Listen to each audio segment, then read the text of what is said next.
Police সদস্যরা আমার শিক্ষার্থী ভাইদের উপর হামলা করেছে, আমরা চিহ্নিত করে তাদেরকে আইনের আওতায় আনার জন্য যা করা লাগে তাই করব।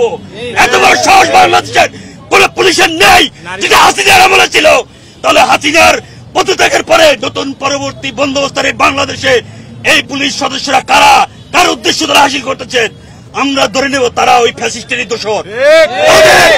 পদত্যাগের দাবিতে খুব শীঘ্রই কর্মসূচি আসবে ইনশাল্লাহ।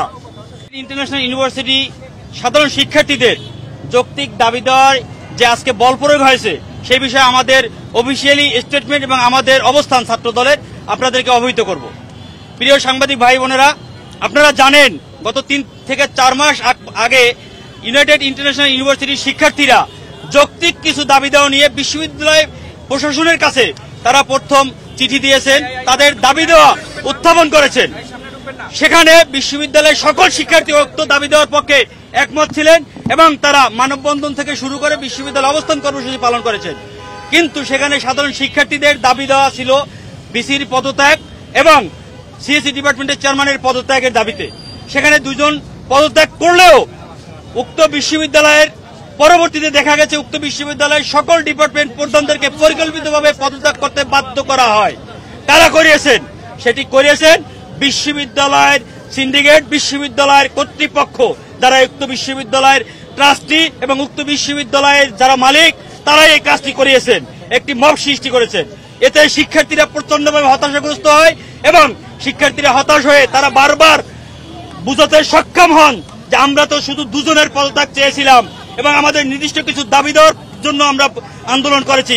সকল ডিপার্টমেন্টের চেয়ারম্যান এবং ডিপার্টমেন্ট প্রধানরা তো আমাদের প্রিয় শিক্ষক, তাহলে তারা কেন পদত্যাগ করবেন? উক্ত ঘটনার কোন যৌক্তিক ব্যাখ্যা না দিয়ে আপনারা জানেন বিশ্ববিদ্যালয়টি অনির্দিষ্টকালের জন্য বন্ধ করে দেওয়া হয়। ক্লাস পরীক্ষা সব বন্ধ করে দিয়ে দীর্ঘ প্রায় 1 মাস 1.5 মাস বন্ধ থাকার পরে ঈদের আগে যখন সকল শিক্ষার্থী ঈদ উদযাপনের জন্য গ্রামে চলে গিয়েছেন, সেই বন্ধ থাকা অবস্থায় 17 জন শিক্ষার্থীকে অযৌক্তিক ভাবে তারা কেন শুধু যৌক্তিক দাবি দেওয়া নিয়ে আন্দোলন করেছে, 17 জন শিক্ষার্থীকে তারা বহিষ্কার করে, যেটি ছিল আমি মনে করি যৌক্তিক এবং গণতান্ত্রিক মতাদর্শের উপরে দমন পীড়ন চালানোর জন্য একটি অযৌক্তিক ভাবে তাদেরকে দমন করার জন্য একটি সিদ্ধান্ত ছিল বিশ্ববিদ্যালয়ে।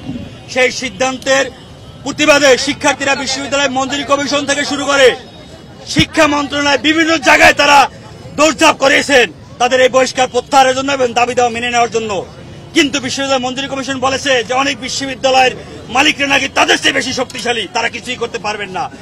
তাহলে বাংলাদেশ চলে কিভাবে? তাহলে আপনারা বলেন, যদি কোনো পুলিশের আন্ডারই বাংলাদেশ না চলে, কোন বিশ্ববিদ্যালয় কর্তৃপক্ষ যদি বাংলাদেশের বৈধ কোনো কর্তৃপক্ষের চেয়েও বেশি পাওয়ারফুল হয়ে থাকে, তাহলে শিক্ষার্থীরা যাবে কোথায়?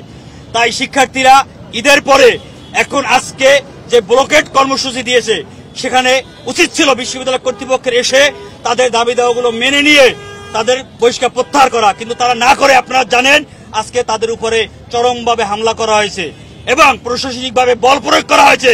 আমি বলতে চাই যে পুলিশ সদস্যরা আমার শিক্ষার্থী ভাইদের উপর হামলা করেছে, আমরা চিহ্নিত করে তাদেরকে আইনের আওতায় আনার জন্য যা করা লাগে তাই করব। এত বড় সাহস বাংলাদেশের কোন পুলিশের নেই। যদি হাসিনার আমলে ছিল, তাহলে হাসিনার পদত্যাগের পরে নতুন পরবর্তী বন্দোবস্তের বাংলাদেশে এই পুলিশ সদস্যরা কারা, কার উদ্দেশ্য তারা হাসিল করতেছেন, আমরা ধরে নেব তারা ওই ফ্যাসিস্টেরই দোষর। পদত্যাগের দাবিতে খুব শীঘ্রই কর্মসূচি আসবে ইনশাল্লাহ।